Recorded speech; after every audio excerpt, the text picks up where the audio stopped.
ഇറാനും അമേരിക്കയും തമ്മിൽ നിലനിൽക്കുന്ന സംഘർഷങ്ങളുടെ പശ്ചാത്തലത്തിൽ വിദേശ യാത്ര നടത്തുന്ന അമേരിക്കൻ പൗരന്മാർക്കായി സ്റ്റേറ്റ് ഡിപ്പാർട്ട്മെന്റ് അതീവ ജാഗ്രതാ നിർദ്ദേശം പുറപ്പെടുവിച്ചിരിക്കുകയാണ്.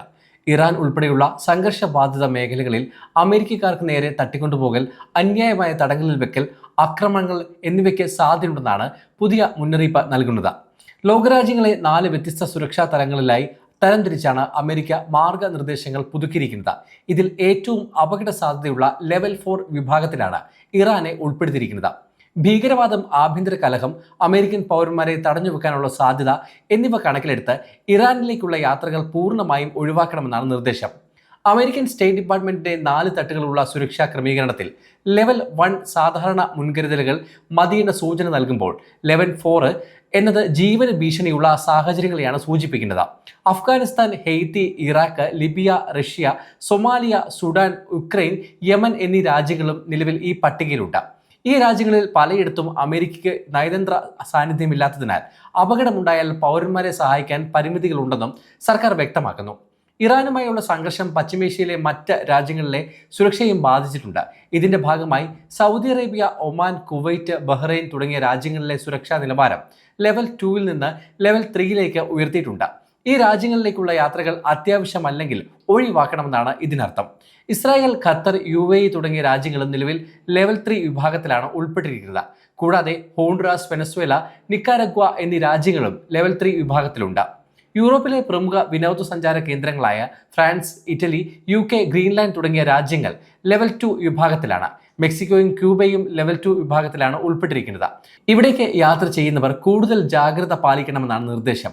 അതേസമയം മെക്സിക്കോ പോലുള്ള രാജ്യങ്ങളിൽ ഓരോ പ്രദേശത്തെയും കുറ്റകൃത്യങ്ങളുടെ നിരക്കനുസരിച്ച് വ്യത്യസ്ത സുരക്ഷാ മാനദണ്ഡങ്ങളാണ് നൽകിയിരിക്കുന്നത്.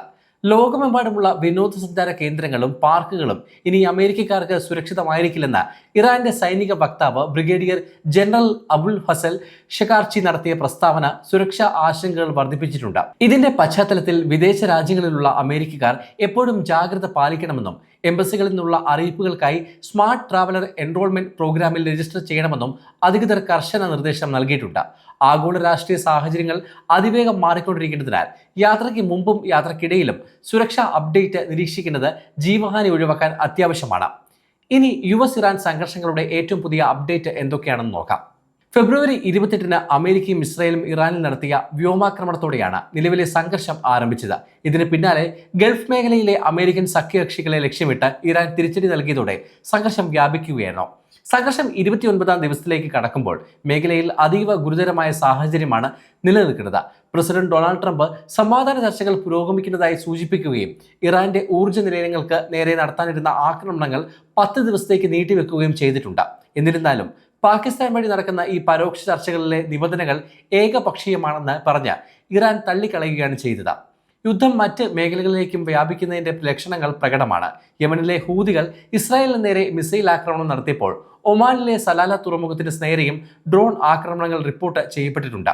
സൗദി അറേബ്യയിലെ പ്രിൻസ് സുൽത്താൻ എയർബേസിന് നേരെ ഇറാൻ നടത്തിയ മിസൈൽ ആക്രമണത്തിൽ 10 അമേരിക്കൻ സൈനികർക്ക് പരിക്കേറ്റതായും ഇതിൽ 2 പേരുടെ നില ഗുരുതരമാണെന്നും റിപ്പോർട്ടുകൾ സൂചിപ്പിക്കുന്നു.